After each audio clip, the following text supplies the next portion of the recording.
Assalamualaikum warahmatullahi wabarakatuh. Bismillahirrahmanirrahim. Allahumma shalli ala sayyidina Muhammad wa ala ali sayyidina Muhammad. Teman-teman, sobat-sobatku semua, hari ini saya akan bercerita tentang sebuah kisah atau kasus di mana eh, ketika membalas sesuatu yang buruk, ketika membalas sesuatu yang menyakitkan, itu dibalas dengan cara yang sangat santun.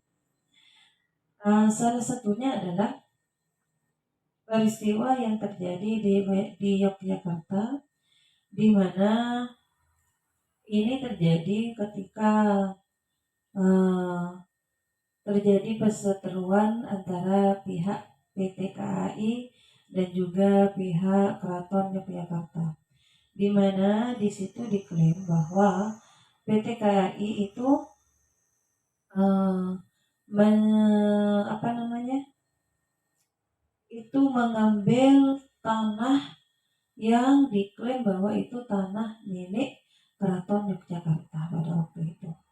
Nah, Gusti Chandra itu berkata bahwa gugatan itu eh, ia hanya menginginkan 1.000 rupiah dari pihak PT KAI. Jadi ganti rugi dari tanah yang diklaim oleh PT KAI itu Gusti Chandra selaku pihak dari Keraton Yogyakarta meminta uang 1.000 rupiah. Bayangkan 1.000 rupiah itu adalah harga yang sangat murah sekali. Siapapun bisa membayar 1.000 rupiah. Tidak perlu perusahaan besar. Orang yang tidak punya sekalipun, orang yang miskin sekalipun itu pasti punya uang 1.000 rupiah.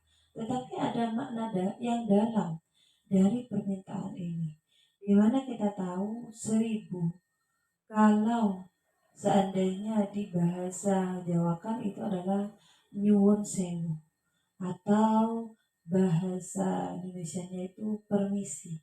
Jadi maunya dari pihak Yogyakarta itu ingin mengingatkan pada pihak PT KAI, seandainya memang mau menggunakan tanah orang lain, seharus apapun alasannya, sekalipun itu demi kepentingan publik atau demi kepentingan umum, tapi kalau itu adalah hak orang lain yang ingin kita pakai, maka seharusnya menggunakan permisi terlebih dahulu, harus izin terlebih dahulu. Sekalipun mungkin niatan dari kita itu adalah baik. Dan dari ini juga bisa kita ambil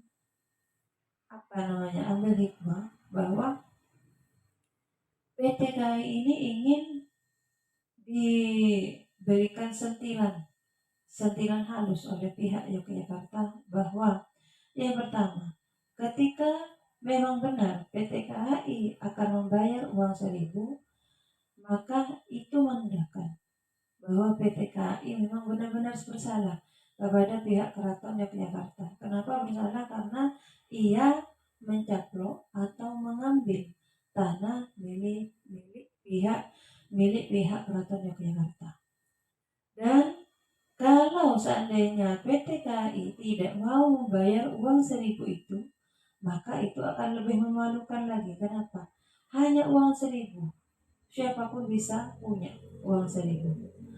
Jadi di sini ada sentilan halus dari pihak Keraton Yogyakarta yang mengajarkan kepada kita semua bahwa ketika menghadapi suatu masalah, eh, bagaimana cara menghadapinya dengan kepala dingin, dengan tidak terjadi pertikaian dan pertengkaran, dan juga dengan tidak terlalu membesar-besarkan masalah. Yang kecil jadi besar, yang besar malah tambah besar. Seharusnya yang kecil diselesaikan dengan sangat cepat, yang besar diusahakan dibuat seperti kecil agar tidak melebar kemana-mana. Ini menurut saya adalah sebuah pembalasan yang sangat santun yang dilakukan oleh pihak Keraton Yogyakarta kepada pihak PT KAI, di mana mengajarkan bahwa Kalau seandainya kamu bayar, itu kamu mengakui kesalahan kamu. Tapi kalau kamu tidak bayar, itu artinya kamu mempermasalahkan uang yang hanya Rp1.000. Ini menjadi sebuah dilema bagi pihak PT KAI, di mana seharusnya kita pun kalau bisa, kalau ada masalah, eh, kita bisa mengambil pelajaran dari perseteruan ini. Artinya, balaslah sesuatu itu dengan santun, sehingga dengan kesantunan itu diharapkan yang pihak lawan juga punya itikat baik untuk minta maaf, punya itikat baik untuk tidak melakukan kesalahan lagi, dan juga mengajarkan kepada orang-orang sekitar bahwa sebenarnya masalah itu bisa diselesaikan dengan cara baik-baik. Begitu pula sebuah kisah di mana seorang nenek yang digugat karena mencuri singkong di kawasan milik PT AKB, di mana pada waktu itu sang hakim memvonis nenek ini bersalah karena mencuri singkong di wilayah PT AKB. Tapi plot twistnya ini sangat-sangat apa ya namanya ya, sangat epik sekali gitu loh. Dimana setelah hakim Hakim Marzuki ini memvonis nenek tersebut, yang dilakukannya itu benar-benar apa perlu diacungi jempol. Dimana setelah memvonis nenek yang mencuri singkong ini, ia berkata bahwa nenek ini didenda sebesar 1 juta rupiah karena memang terbukti bersalah mengambil singkong di lahan PT AKB. Tetapi perlu diingat bahwa alasan dari nenek ini karena ia ingin memakan singkong itu, memasak singkong itu untuk keluarganya, karena pada waktu itu nenek tidak mempunyai uang untuk membeli apapun untuk dimakan oleh seluruh keluarganya, dirinya dan juga cucu-cucunya. Di akhir keputusan, Hakim Marzuki mendenda nenek tersebut dengan uang 1 juta rupiah.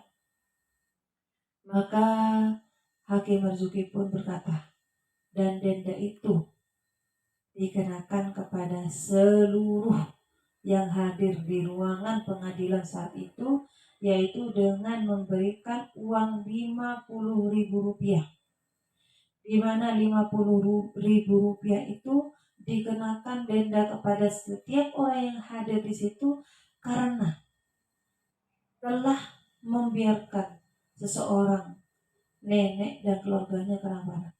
Karena itu Hakim Marzuki berkata kepada seluruh yang hadir di ruangan itu untuk memberikan uang 50.000, karena ini adalah hukuman bagi orang-orang yang sekitar yang tidak peduli. Ternyata ada orang yang saking kelaparannya dia mengambil singkong di lahan milik orang lain karena kelaparan, karena ingin menghidupi keluarganya, dirinya dan juga cucu-cucunya.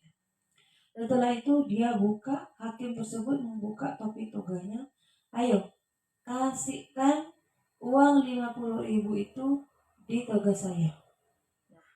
Hakim Marzuki ini pun mengelilingi orang-orang untuk meminta uang Rp50.000, termasuk ia meminta kepada manajer dari pihak PT AKB yang menuntut dari nenek ini. Ini benar-benar sesuatu yang mencengangkan. Hakim yang menurut saya sangat bijaksana sekali. Kenapa? Karena ketika kita mau mengatakan orang itu salah, seharusnya kita berpikir kembali. Kalau orang itu salah, jangan-jangan kesalahan itu diawali dari kita sendiri. Contoh, nenek ini katanya mengambil singkong di lahan PT AKB tersebut. Seharusnya dari pihak manajer itu berusaha evaluasi diri dulu sebelum menuntut nenek tersebut. Kenapa dia melakukan hal itu? Apakah karena sengaja Apakah karena memang ada niat jahat dan lain sebagainya. Karena ketika kita tahu ternyata alasan di balik itu semua karena nenek itu memang tidak punya uang sama sekali untuk membeli makanan pokok. Seharusnya sebagai seseorang manusia, terutama sesama muslim, kita tidak boleh membiarkan tetangga kita kelaparan. Itu sebuah tamparan yang sangat menyakitkan dan mendalam menurut saya dari seorang Hakim Marzuki yang mengajarkan kepada kita, ayolah kalau kita mengklaim bahwa orang lain itu bermasalah kepada kita, terlebih dahulu kita harus introspeksi dulu. Jangan-jangan kesalahan itu berawal dari kita. Jangan-jangan kesalahan itu dilakukan oleh kita terlebih dahulu. Nah, dari ini kita belajar, sahabat-sahabatku, teman-temanku semua, bahwa ketika ada suatu masalah yang besar, mari kita untuk selalu berpikir lebih dingin lagi, hati kita diluaskan lagi, supaya masalah itu tidak menjadikan kita kalap mata, tidak menjadikan kita menjadi buta, sehingga kita pun kehilangan hati nurani, sehingga kita pun tidak bisa berpikir secara baik, secara sehat, sehingga banyak kejadian-kejadian orang itu tega sekali membunuh saudaranya, menyakiti saudaranya hanya karena suatu permasalahan. Semoga kita semua, terutama saya dilindungi oleh Allah, dan ketika ada masalah kita diberikan solusi oleh Allah, dibukakan jalan keluar yang terbaik. Amin amin ya rabbal alamin. Nah, hanya ini dari saya. Wallahu a'lam bishawab.